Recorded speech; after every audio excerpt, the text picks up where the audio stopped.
नमस्कार दोस्तों, मैं अंकुर उपाध्याय स्वागत करता हूं आप सभी का आपके अपने YouTube channel share market analysis में। सरकारी स्टॉक्स में एक अलग ही लेवल की तेजी चल रही है। ऐसे में वीकेंड के दौरान दो तीन सरकारी कंपनियों के नंबर आए थे, जिसमें से एक था कोल इंडिया। कोल इंडिया के नंबर्स से ज्यादा इंटरेस्टिंग चीज जो थी वो था उसका डिविडेंड। कोल इंडिया ने एक सिंगल क्वार्टर में 5% का ऑलमोस्ट डिविडेंड डिक्लेयर करा है, जिसके बाद आपने कल के ट्रेडिंग सेशन में मुहूर्त ट्रेडिंग जो 1 घंटे की होती है उसमें भी देखा पूरा बाजार ही हरे निशान में था। तो कोई बड़ी बात नहीं, कोल इंडिया में हरे निशान में था। लेकिन आज जहां पे पूरा मार्केट लाल निशान में है, वहां कोल इंडिया मार्केट को लीड कर रहा है। और यही चीज मैंने आपसे बोला था कि रिजल्ट्स का रिएक्शन अगर किसी को देखना है ना, तो वो मुहूर्त ट्रेडिंग में नहीं, मंडे को पता चलेगा। क्योंकि मुहूर्त ट्रेडिंग में तो रिजल्ट्स पे रिएक्ट क्या ही करेगा कोई, क्या ही बायर सामने आएगा, क्या ही सेलर सामने आएगा। आपके लिए रिएक्शन आएगा मंडे को, और आज आ रहा है। कोल इंडिया का शेयर निफ्टी को लीड कर रहा है 4.5% की तूफानी की तेजी के साथ। 346 रुपीज के भाव पर यह स्टॉक करंटली ट्रेड कर रहा है।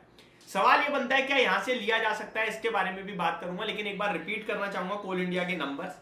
कोल इंडिया का डिविडेंड कंपनी ने 15 रुपए 25 पैसे का दिया है, जो कि 5% होता है करंट भाव से अगर आप देखेंगे तो ऑलमोस्ट 15 रुपए की तेजी देखने को मिल रही है। तो आप या तो ये मान लो कि डिविडेंड का एडजस्टमेंट आज देखने को मिल गया है आपको, कि बढ़िया तेजी आ गई है, जितना डिविडेंड देना उतना शेयर का प्राइस भाग गया है।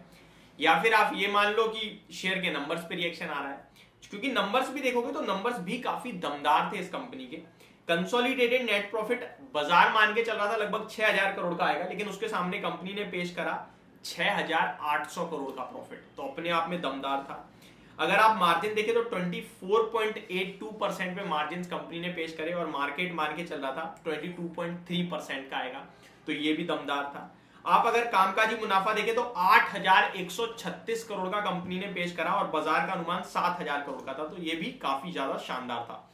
यानी हर एक पैमाने पे कोल इंडिया ने मार्केट को आउट परफॉर्म करा। और इसके रिजल्ट्स मैंने जैसे ही आए थे शेयर आप सभी के साथ ये भी थे कि भैया ये शेयर बड़ा दमदार देखता हुआ दिख रहा है, और जो रिजल्ट आए हैं और जो डिविडेंड है इसके बाद बाजार इसको डेफिनेटली पॉजिटिवली लेगा।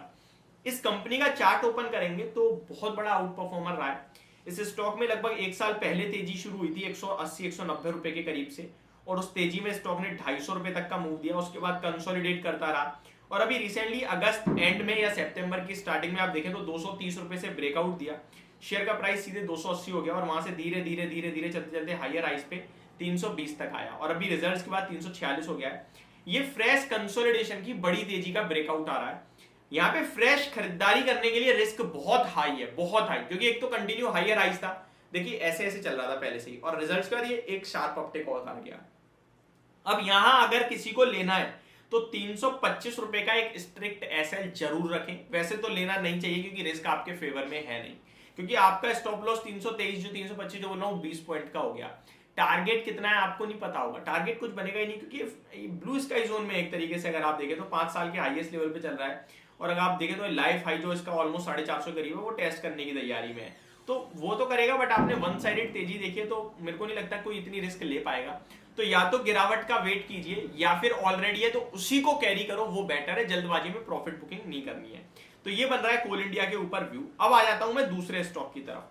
दूसरे स्टॉक की बात करें तो एनटीपीसी, ये भी एक आउट परफॉर्मेंस साबित हुआ है, और कंटिन्यू हायर हाइस के फॉर्मेशन में चल रहा है, और इस बार भी बढ़िया तेजी दिखा रहा है। आज भी लगभग 1.25% 1.5% मजबूत है। निफ्टी के टॉप गेनर्स में इसका नाम है, और ये भी एक कंसोलिडेशन का ब्रेकआउट देता हुआ दिख रहा है। लगभग अगर आप देखें तो सितंबर की स्टार्टिंग में 235 का था, और रेंज प्ले हो रही थी नीचे में 230, ऊपर में 240, और आज ऊपर में 245, और आज उसको ब्रेक करके 248 पे ट्रेड कर रहा है। फ्रेश 52 वीक हाई मान लीजिए आप इसका, 251.50 का 52 वीक हाई है, 250-60 का आज लगा है हाई स्टॉक में। तो ये मुझे लगता है एक और स्टॉक है जो आपको रडार पे रखना है। इसमें अगर किसी के पास पोजीशन है तो उनका स्टॉप लॉस 239 का बनेगा, और अगर आप फ्रेश एंट्री लेना चाहते हैं तो भी यही स्टॉप लॉस बनेगा। टारगेट्स की बात की जाए तो फ्रेश ब्लू स्काई जोन में दिख रहा है, तो मैं कोई टारगेट तो नहीं दूंगा, बस कैरी फॉरवर्ड करूंगा। जब तक प्रीवियस स्विंग लो ब्रेक नहीं करता तब तक होल्ड करना है। लास्ट स्टॉक की बात करें तो ओएनजीसी, देखिए इसमें तेजी तो नहीं दिख रही है, लेकिन इसके नंबर्स प्लस डिविडेंड आया था। इसके नंबर्स खराब थे, डिविडेंड अच्छा था। डिविडेंड देखेंगे तो लगभग 5 रुपए 75 पैसे का डिविडेंड है, जो कि 2.5% हो गया, 195 रुपए का शेयर है। लेकिन रिजल्ट्स में उतना दम नहीं था, इसलिए शेयर का प्राइस आपके लिए टूटा है। मार्जिन 53% का बाजार का अनुमान था, उसके सामने 48.68% के आए, तो थोड़े कमजोर थे। कामकाजी मुनाफा 17,117 करोड़ का आया, लेकिन अनुमान था लगभग 19,500 करोड़ का, तो कमजोर थे।